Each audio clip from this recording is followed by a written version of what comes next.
Boa tarde mais uma vez, camaradas, aí, pelo tempo. Bom, mas não tem como não agradecer, uma satisfação imensa rever vários camaradas aqui, digamos assim, jovens há mais tempo, na batalha,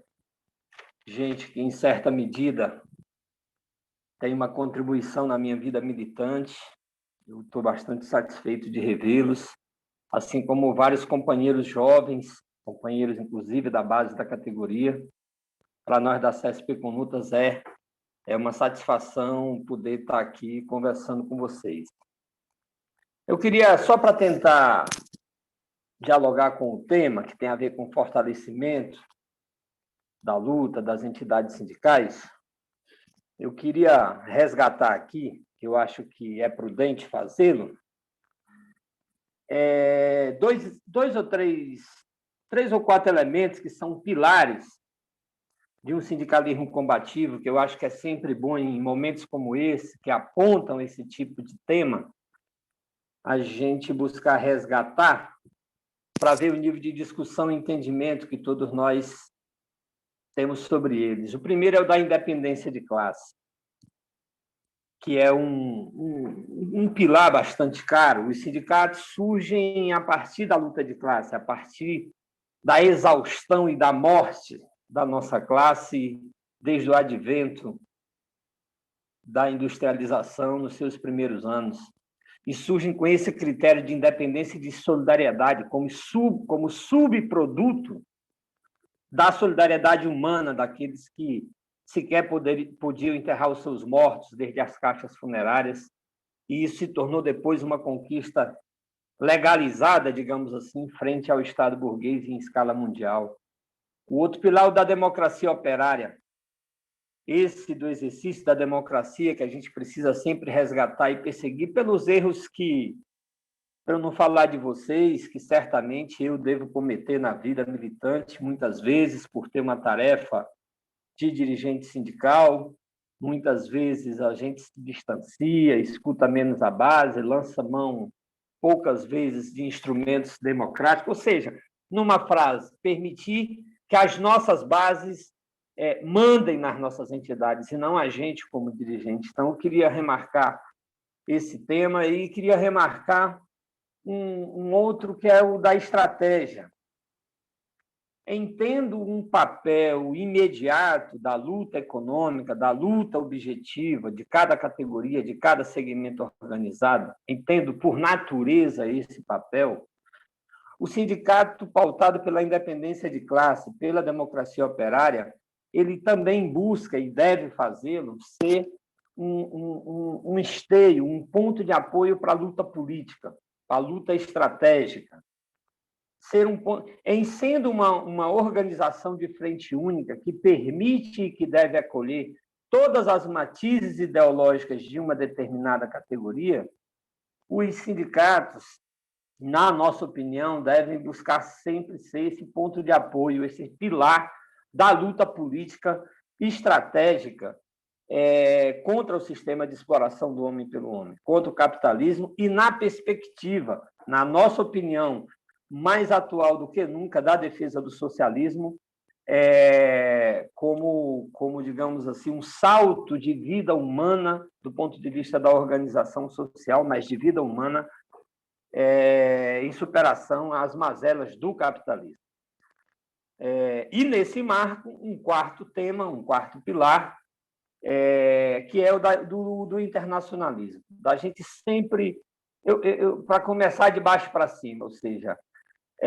romper as fronteiras objetivas do corporativismo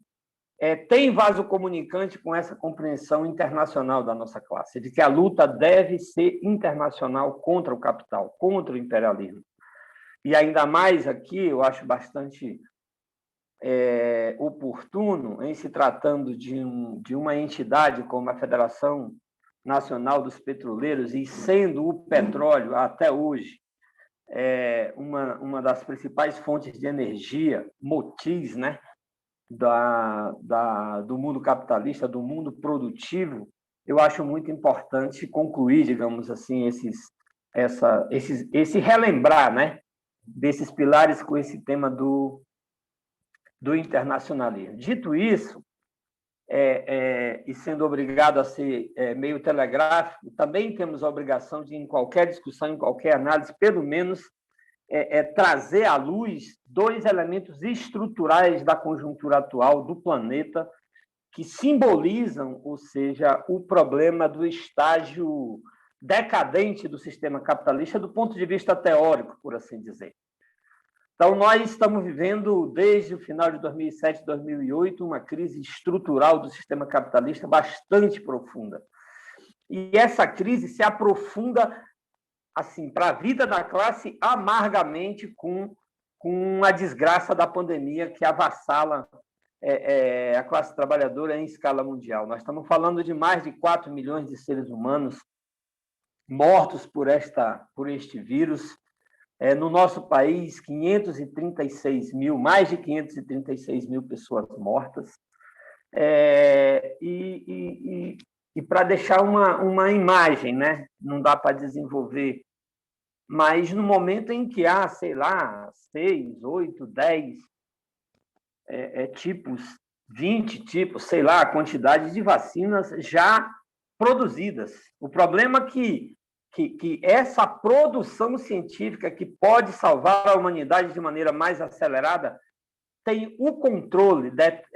controlada por meia dúzia ou 10 grupos internacionais farmacêuticos que põem tudo a serviço do lucro, ou seja, que põe mais uma vez o lucro acima da vida, mesmo frente a essa desgraça que o capitalismo nos impõe. Para ter uma noção, no mundo todo, com tudo isso já descoberto, nós não temos mais que 23% da população vacinada, se considerarmos apenas uma dose. Se considerar as 2 doses, que a maioria das vacinas exigem, 80%, 90%, 85% da humanidade. Tem um país inteiro, como o Haiti aqui, que nunca teve direito a uma vacina sequer. Então, eu penso que trazer à luz esses dois elementos estruturais, ou seja, o aprofundamento da crise capital, da sua queda da taxa média de lucro do capital, com esse elemento da pandemia,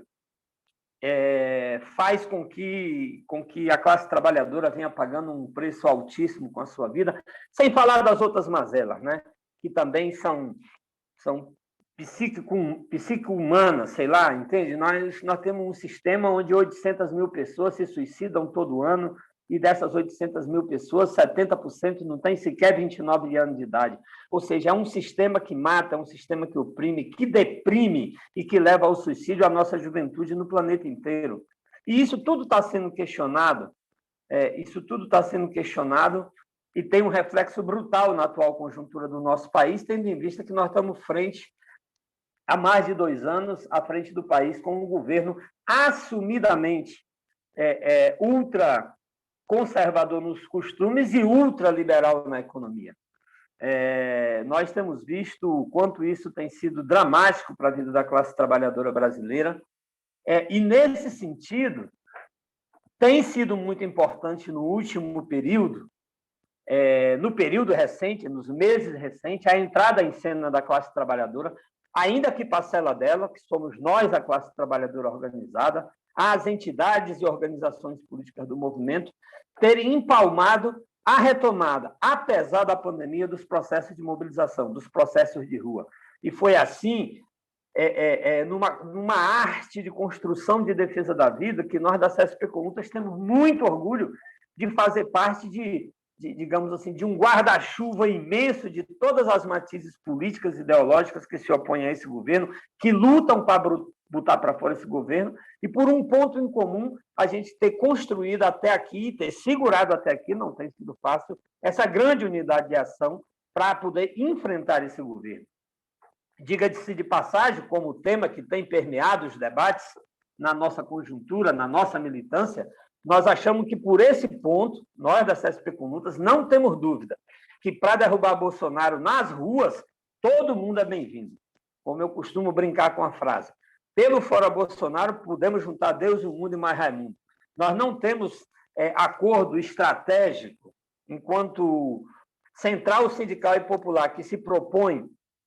a defesa dos princípios que falei no início, né? E, inclusive, ser esse ponto de apoio para a estratégia da superação do capitalismo e da construção de um mundo socialista, nós não temos nenhuma dúvida que, nas ruas, para botar para fora o governo, nós temos que nos permitir aceitar qualquer um que abrace essa bandeira. A partir daí, a autonomia, a diferença, a divergência, a polêmica e a denúncia, inclusive daquelas que são de direita, que são liberais, democratas liberais, neoliberais, partidos de direita que, ora, querem vir para a rua.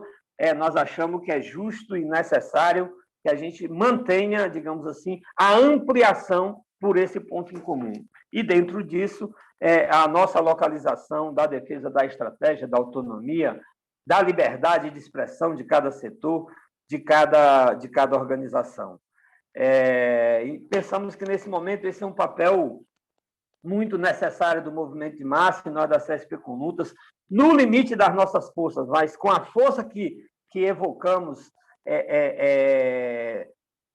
dessa natureza, digamos assim, estratégica da nossa organização, temos bastante orgulho de estarmos empenhados nesse processo. E nesse processo de luta concreta, que já construiu o 29M, o 19J, o 3J, agora estamos juntos para aproveitar, inclusive, essa reunião e fortalecer a entrada mais organizada ainda dos setores da classe operária, por assim dizer, aqui na FNP, no 24J. Tivemos as mobilizações também importantes do dia 13 ontem, na luta dos Correios, dos indígenas, um acampamento de setores camponeses em Brasília, mas o dia 24 deve ser, digamos assim, um alimentador imediato das nossas pelejas aqui e que devem ser tema de encaminhamento aqui também nessa reunião. Não tenho dúvida que assim o será. E veja, os efeitos dessa catástrofe econômica e social no Brasil, para além da identificação do caráter do governo, têm sido dramáticos. Nós estamos diante de um desemprego na casa formal, né? Desemprego formal na casa dos 15 milhões de trabalhadores, cerca de 11 milhões vivendo diretamente na pobreza. Faltam 3. Oi? 12 minutos, faltam 3, esqueci de avisar os 10. Vivendo diretamente na fome, na pobreza, o preço dos combustíveis insuportáveis, uma resistência contra um ataque brutal aos nossos povos originários, indígenas, os camponeses, a luta por moradia e contra os despejos em meio à pandemia, e no momento em que o governo está aí, digamos assim, na berlinda, por um Congresso que, sendo em grande e ampla maioria corrupto, desenvolve uma CPI que vai escancarando aí os indícios de corrupção em meio à pandemia, na compra de vacina. Então, há uma queda de popularidade significativa do governo. Toda vez que o governo está em queda, se arvora a atacar, inclusive, as poucas e importantes liberdades democráticas que a luta do nosso povo conquistou ao longo desse tempo, desde a derrubada da ditadura para cá, a própria Constituição com os seus limites, mas a importância de lutar contra qualquer arrobo, né, que ameace essas liberdades democráticas conquistadas. Nesse período todo, nós temos opinado o tempo inteiro que a classe trabalhadora tem